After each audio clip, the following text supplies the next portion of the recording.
नमस्कार साथियों, आज मैं लेकर आई हूँ कहानी यही तो प्यार है। लेखिका नेहा गुप्ता। कहानी सुनाने के पहले फिर वही रिक्वेस्ट कि अगर अभी तक आपने सब्सक्राइब नहीं किया है तो मेरे YouTube चैनल को सब्सक्राइब करें, सुने कहानी नई पुरानी, और अपने साथियों के साथ जो कहानी सुनने पढ़ने के शौकीन हैं उनके साथ इस चैनल को शेयर भी करें। तो प्रस्तुत है कहानी यही तो प्यार है। बालकनी में खड़ी आन्या की नज़र सड़क पार स्थित बाजार पर गई, जहां गुलाब के फूलों के बुके, टेडी बेयर तथा अन्य गिफ्ट्स के कई स्टॉल लगे थे। वह सोचने लगी, काश आकाश भी उनके पहले वैलेंटाइन डे को खास बनाने के लिए कुछ करते। पर उन्हें तो याद भी नहीं होगा कि 2 दिन बाद वैलेंटाइन डे है। ऐसा क्यों होता है कि जिस प्रेम को पाने के लिए 2 दिल एक होते हैं, शादी के बाद वह प्रेम ही गौण हो जाता है। वह उन लम्हों को याद करने लगी जब उसकी और आकाश की सगाई तय हुई थी। दोनों घंटों फ़ोन पर बतियाते रहते, फिर भी उनकी बातें ही खत्म नहीं होती थीं। जब भी वे मिलते तो एक दूसरे का हाथ थामे घंटों बिता देते, फिर भी उनका मन वक्त थम जाने का हुआ करता था। 6 महीने बाद दोनों की शादी हो गई और शादी के तुरंत बाद दोनों हनीमून पर चले गए। आन्या के लिए अब हर दिन मदनोत्सव था। जहाँ रंग बिरंगे फूल थे, महकती हवाएं थीं, उसे लगता था कि विधाता ने उसका भाग्य इंद्रधनुषी रंगों से लिख दिया है। आखिर उसे आकाश जैसा सुंदर, सौम्य और प्यार करने वाला पति जो मिला था। वहाँ से लौटते ही वह दूसरे शहर आ गए, जहाँ आकाश की नई नौकरी लगी थी। दोनों ने मिलकर अपनी नई गृहस्थी जमाई और 2-3 दिन बाद आकाश ऑफिस जाने लगे। ऑफिस से आने के बाद भी या तो वे डिनर के लिए बाहर चले जाते या घर पर ही कोई मूवी देखते। पर धीरे धीरे आकाश की व्यस्तताएं बढ़ने लगीं। वे सुबह 8 बजे ऑफिस के लिए निकलते और रात को 8 बजे या उसके बाद ही घर आ पाते। घर आकर खाना भी लैपटॉप पर काम करते हुए खाते और साथ सामने लगे टीवी पर सेंसेक्स के उतार चढ़ाव भी देखते रहते।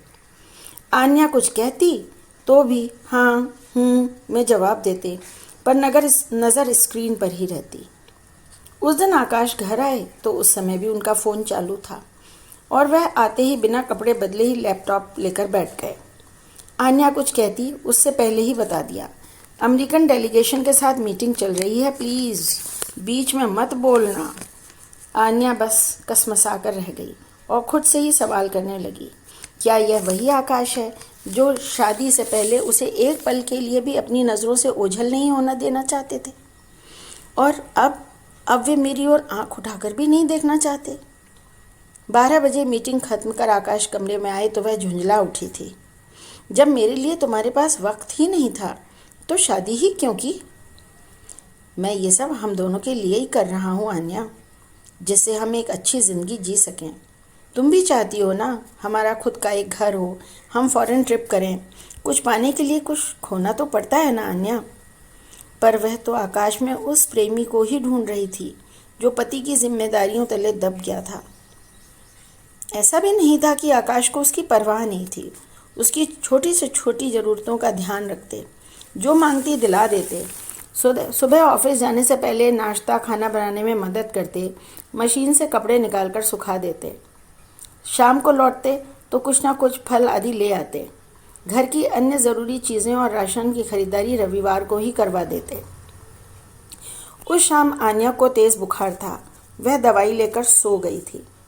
सुबह उसकी नींद खुली तब 9 बज रहे थे और आन्या का सिर दर्द से फटा जा रहा था।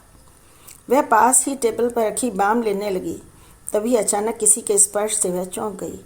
नज़र उठाकर जो देखा तो आकाश एक ट्रे में उसकी पसंद के प्याज के पोहे और अदरक की चाय लेकर खड़े थे। आकाश ने बाम उसके हाथ से ले उसे नाश्ते की प्लेट थमा दी। आप आज ऑफिस नहीं गए? जवाब में उसने सिर्फ ना में अपना सिर हिला दिया। वह खाने में ना नुकुर करने लगी तो बच्चे की तरह बहलाकर उसे खिलाया, बिल्कुल उसी तरह जैसे उसकी माँ खिलाया करती थी। फिर उसके सिर पर अपने हाथ से बाम लगाने लगे, जो उसके माथे को ही नहीं मन को भी सहला गया। वह एकटक उनकी आंखों में देखने लगी।